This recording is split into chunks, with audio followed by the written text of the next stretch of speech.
Welcome back to The Wandering Screen. I'm Matt Koss, and I'm looking at Ari Aster's latest pandemic-era thriller, Eddington. Let's jump in.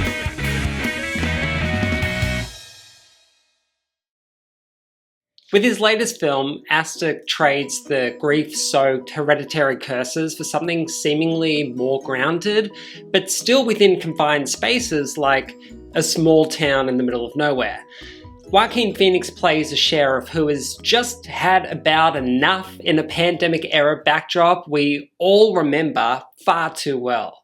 But don't be fooled by the setting. Eddington may be a comedy, adventure, western thriller on paper, but it's unmistakably an Ari Aster film. It's unsettling, it's deeply psychological, and operating on a level of social horror that hits uncomfortably close to home, because who really wants to sit for 2.5 hours watching COVID do COVID? Joaquin Phoenix stars as Joe, the sheriff of the titular desert town, a dry, isolated blip in the American Southwest that feels like it's 2 tumbleweeds away from a dust storm. Joe's grip on authority is slipping fast. There's a proposed data center threatening to devour the town's already fragile resources, a COVID-era mask mandate that's dividing the community, and a growing sense of doom fueled by a 24-hour news cycle, social media panic, and weaponized performative outrage. If that sounds like a lot, it is, and for Joe, it's just the beginning. The story kicks off early in lockdown, and Joe is constantly butting heads with the town's mayor, Ted Garcia, played by Pedro Pascal. At home, things aren't much better. His wife, Emma Stone, is quietly unraveling, and his mother-in-law, Deirdre O'Connell, masterfully acidic, takes every opportunity to remind him of his failures.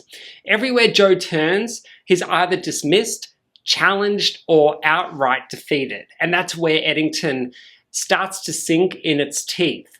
This isn't just a character study of a man coming undone, it's an exploration of what it means to live in a world where everyone is desperate for control, but no one knows what they're doing. My sense of control during COVID was found by rearranging the apartment configuration and drinking Target sangria while watching Love is Blind. Everyone deals with it in their own way. The town of Eddington becomes a powder keg filled with people who don't have anywhere to put their fear. For Joe, it's a downward spiral into paranoia and eventually violence. Aster's commentary is razor sharp. The town's moral panic plays out in hyper-realistic, skin-crawling ways. The young activist lectures her black ex-boyfriend on how he should be fighting oppression. A right-wing conspiracy theorist named Vernon Jefferson Peake, Austin Butler in full sexy cult leader mode, seduces Joe's wife into an ideology of fear and individualism.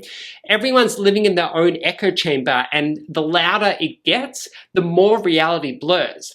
But Eddington doesn't let its protagonists off easy. Joe loses in nearly every scene. At work, at home, in conversation, in conflict, he's constantly reaching for control, and every time it slips further from his grasp, that helplessness builds to a fever pitch in the film's third act. Joe, attempting to frame his deputy for a murder he committed, suddenly finds himself vindicated when his only pursuer, Detective Jimenez Butterfly, is killed. It's a twist that would feel like a narrative cheat in a lesser movie, but here it's terrifyingly logical and disturbingly unhinged. The action is propulsive and nightmarish, with Aster's signature tracking shots and surreal edits, transforming a Western shootout into something horrifying. And of course, none of it feels cathartic. It's stressful, like Ari Aster did so brutally with Beau is Afraid. As the dust settles, Joe is somehow a hero. The truth, once again, doesn't matter. The Antifa attackers, probably sent by the data center's investors, or maybe not, it doesn't matter. What matters is the story people choose to believe, and who controls the narrative.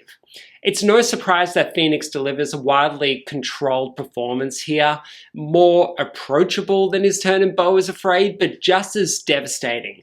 Joe isn't exactly likable. He's petty, he's impulsive, he's very insecure, but he's human and going through extraordinary times, and Phoenix lets us feel every crack in his emotional armor. Still, the film might have benefited from spreading its focus. There's a version of Eddington that leans into its ensemble cast, transforming the story into a true town study. Characters like Pedro Pascal's mayor or Butler's pseudo-evangelist are rich with tension and potential, but they vanish too quickly.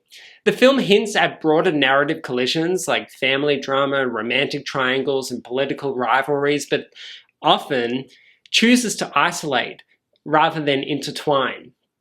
Eddington is, after all, about isolation, personal, political, and geographical. The town itself feels like something out of the Truman Show, a sun-drenched static-like speck on the map, where small problems are blown out of proportion because there's nowhere else for the anxiety to go. Aster captures that claustrophobia perfectly, tapping into the dread we all remember, but would rather not revisit. Which brings me to the film's biggest gamble. It's about COVID, explicitly. 2.5 hours of social distancing and toilet paper hoarding, and yeah, watching it unfold on screen can feel like being dragged back into a very recent nightmare. But somehow Aster makes it worth the revisit. But most likely not the rewatch. His visual language, those long, creeping takes, the oppressive stillness, and the score that hums just beneath your skin, elevates the film into something surreal and scathing.